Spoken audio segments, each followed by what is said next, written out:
말씀은 골로새서 4장 14절 말씀입니다. 사랑을 받는 의사 누가와 또 데마가 너희에게 문안하느니라. 아멘. 자, 바울의 1, 2차 선교 여행을 생각하고 있습니다. 자, 오늘은 의사이며 문학가인 누가에 대한 얘기를 생각하면서 하나님의 은혜를 기다리겠습니다.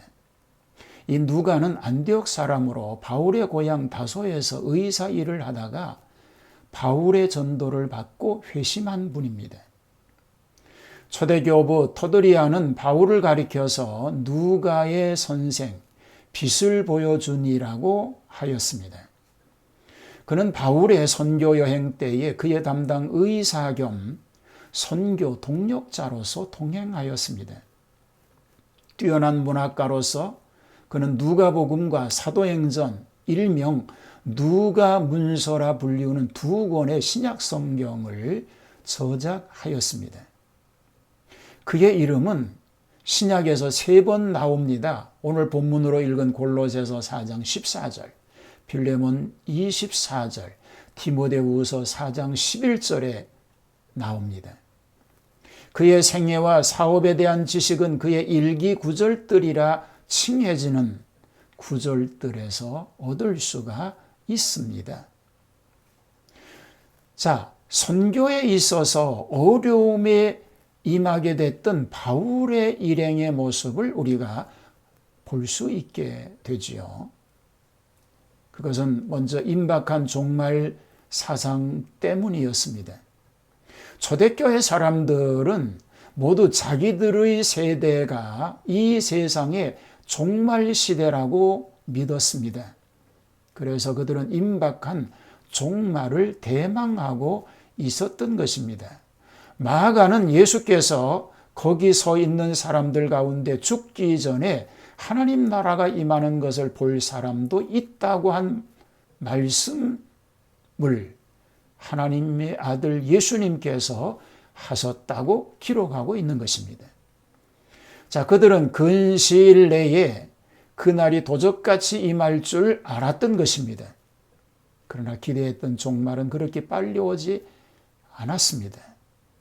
점점 로마의 박해는 시작이 되고 위기의식이 싹터서 불안과 신앙적인 동요가 일어나기 시작을 하였습니다. 누가는 지혜롭고 명석하며 뛰어난 신앙의 소유자였습니다. 그는 곧 마지막이 오는 것이 아니다라고 말하고 있습니다. 자, 누가복음 19장 11절에 보면 그들은 하나님의 나라가 당장에 나타날 줄로 생각함이더라, 이렇게 기록을 하죠. 이제 임박한 종말을 주장하는 거짓 교훈을 따라서는 안 된다고 주장하고 있는 것입니다. 신앙적 동료들을 바르게 안정시키고자 하였던 분이 바로 누가였습니다. 누가는 종말을 기다리는 신자의 올바른 태도를 제시함으로써 기독교적 생활 규범을 교훈하고 있습니다. 기독교 정체성의 왜곡에 대한 것이죠.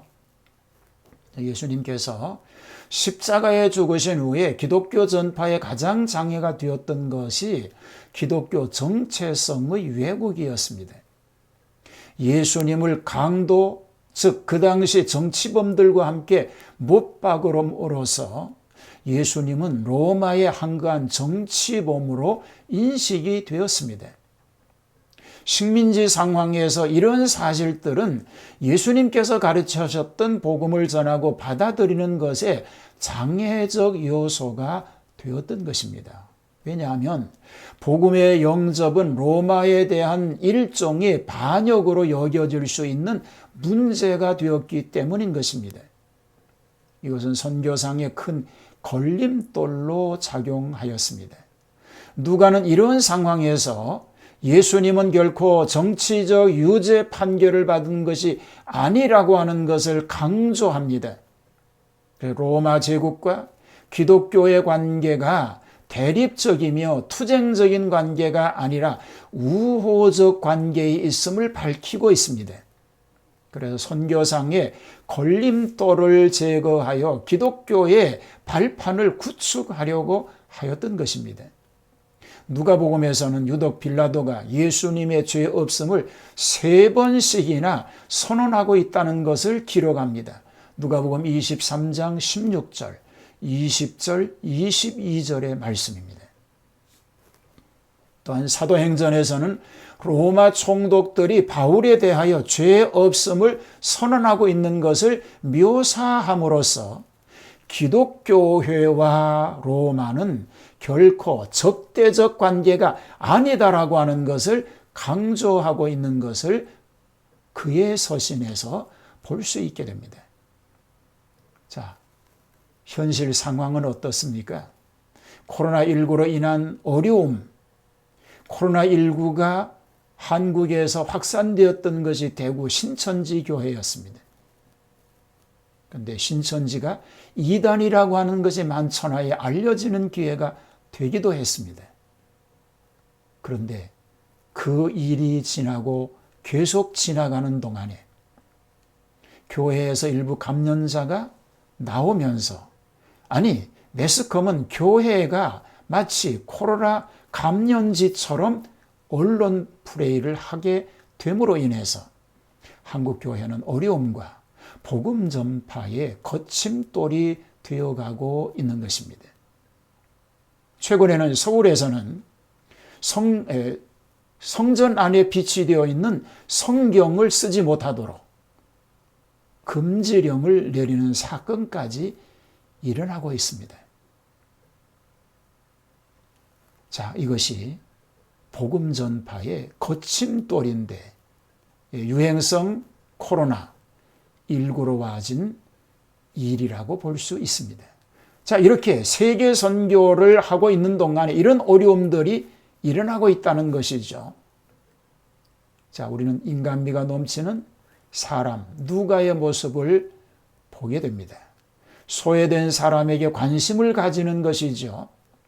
아픈 사람에 대해서 측은한 마음을 가지는 의사여서인지 누가는 유독 억눌리고 소외된 사람에게 관심을 쏟고 있습니다. 그가 기록한 누가복음 16장 19절 이하에 보면 부자와 거지 나사로의 비유가 있습니다. 누가복음 12장 16절 이하에는 어리석은 부자 비유가 있습니다. 가난한 자에 대한 옹호를 세리에게 나를 따르라고 한 누가복음 5장 27절의 말씀. 그래서 제자로 불러 더불어 식사했다는 얘기를 5장 29절에 기록합니다. 삭개오에게 구원의 선언을 하신 예수님을 통해서 그의 인간미를 드러내고 있는 것입니다. 자, 누가는 여인들에 대하여서도 특별한 관심을 나타냅니다. 하나님은 그렇게 인간적인 누가에게 바울과 사역하는 중요한 직책을 맡기셨던 것입니다. 이방인에게 그런 관심을 보여주고 있습니다. 누가는 예수님의 선한 사마리아 사람의 비유를 기록함으로써 사마리아인을 선한 이웃의 모델로 제시하며 유대인이 사마리아에 대해서 가지고 있던 악감정을 제거하려고 하였습니다. 마태복음에서 이방인과 사마리아인의 고을에 들어가지 말라고 한 반면에 누가는 빌립이 사마리아인에게 복음을 전해준 것과 베드로와 요한을 통해서 사마리아인들에게 성령이 내려진 것을 전할 정도로 사마리아에 대해서 호의적 표현을 글로 나타내고 있는 것입니다. 그는 또한 복음이 이방인에게 전해짐을 강조하고 있습니다. 하나님의 은혜는 구약에서부터 이방인들에게, 즉 사렙다 과부와 수리아 사람 나만에게 베풀어졌음을 강조하면서 복음의 보편주의를 표방하고 있는 것을 볼 수 있는 것입니다. 자, 우리는 관심이 얼마나 중요한가를 생각하게 됩니다. 존 템블턴은 타인에게 줄 수 있는 가장 큰 선물은 순수한 관심뿐이라는 걸 기억하라고 하였습니다. 실제로 우리가 줄 수 있는 것은 관심입니다. 그리고 관심이란 곧 사랑인 것입니다. 사랑의 반대말은 미움이 아니라 무관심이라고 할 수 있는 것입니다. 우리가 사랑을 베푼다는 것은 관심을 기울이는 것입니다. 관심을 기울이면 거기에 사랑의 해답이 있는 것입니다.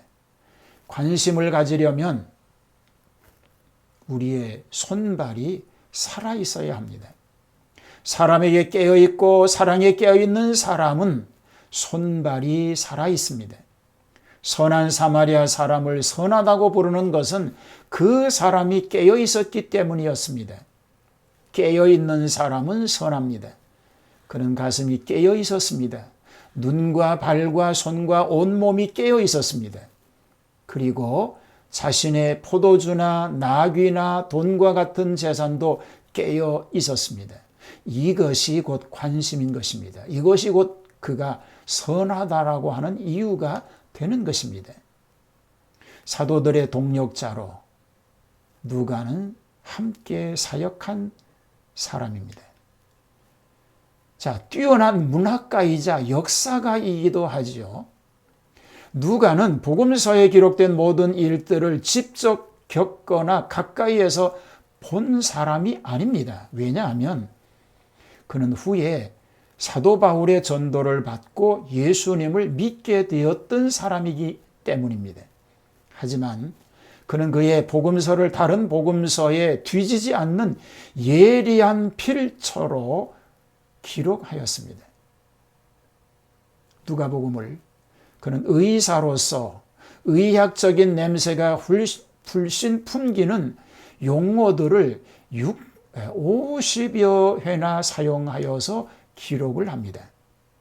몸소 겪은 사건들은 아니지만 천재적인 그의 역사관과 문학적 소양은 신약 가운데 가장 방대하다는 두 개의 문서, 즉 누가복음과 사도행전을 조직적이고 논리적으로 기록하는 것을 가능하게 하였던 것입니다.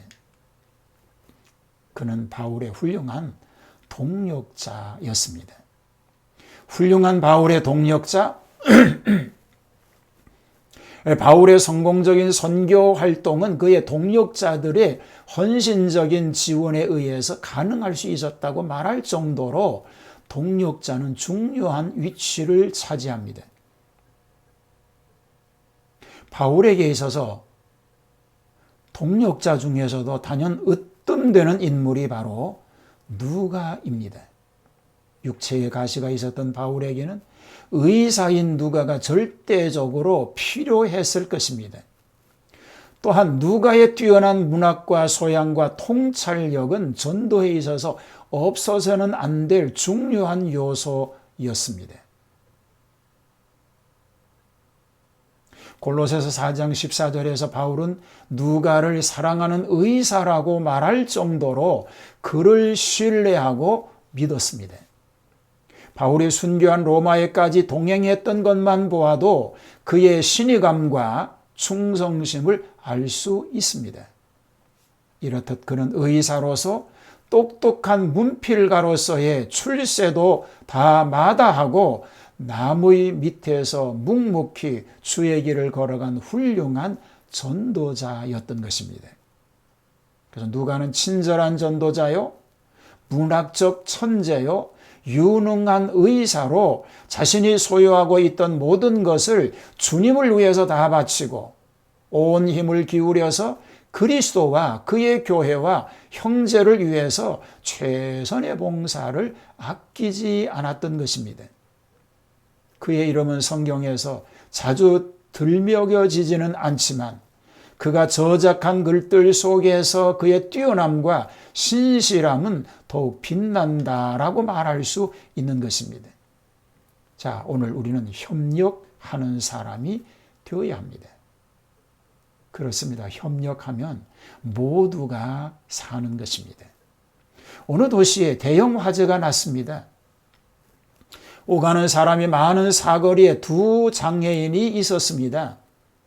한 명은 앞을 보지 못한 시각장애인이고 다른 한 명은 안진뱅이였습니다. 뜨거운 불길이 그들 가운데 오고 있었습니다. 그들을 가까이 오고 있었습니다. 살기 위해서는 급히 피해야 하였습니다. 하지만 안진뱅이는 번져오는 불길을 보면서도 두려워 떨기만 할 뿐 피할 수가 없었습니다. 시각장애는 어디로 피해야 할지 몰라 당황했습니다. 둘 다 자기 힘으로는 살 길이 없었던 것입니다. 그래서 둘 다 사는 지혜를 발휘하게 됩니다. 눈이 밝아 어디로 피해야 할지를 알게 된 안진뱅이가 시각장애인에게 자기를 업게 합니다. 시각장애인은 자기 등에 업힌 안진뱅이가 보고 말해준 방향으로 피하여 둘 다 살게 되었다는 것입니다. 하나님은 혼자 사는 인간을 만들지 않으셨습니다.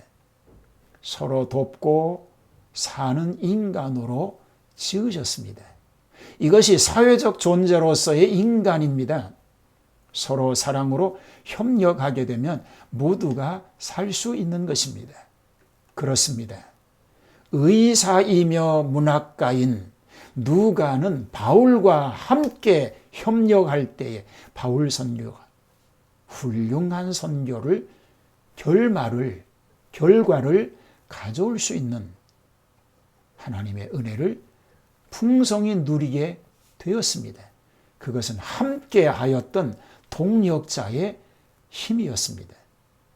오늘 거룩한 하루 우리의 삶 속에서 우리에게 맡겨져 있는 직임을 잘 감당할 때 나의 일을 다른 사람과 함께 그 일을 힘써 나가게 될 때 하나님의 놀라운 역사가 우리 가운데 넘치게 될 것을 믿습니다.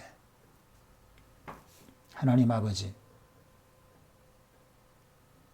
오늘 훌륭한 의사이며 문학가인 누가가 바울을 돕는 협력자로서 바울 선교 여행의 엄청난 결과를 가져오게 되었음을 생각하게 됩니다.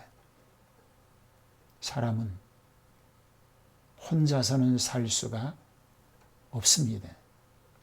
가정도 혼자가 아닙니다. 가족들과 함께입니다. 교회도 마찬가지입니다. 성도들과 함께입니다. 국가도 마찬가지입니다. 위정자와 국민이 함께입니다.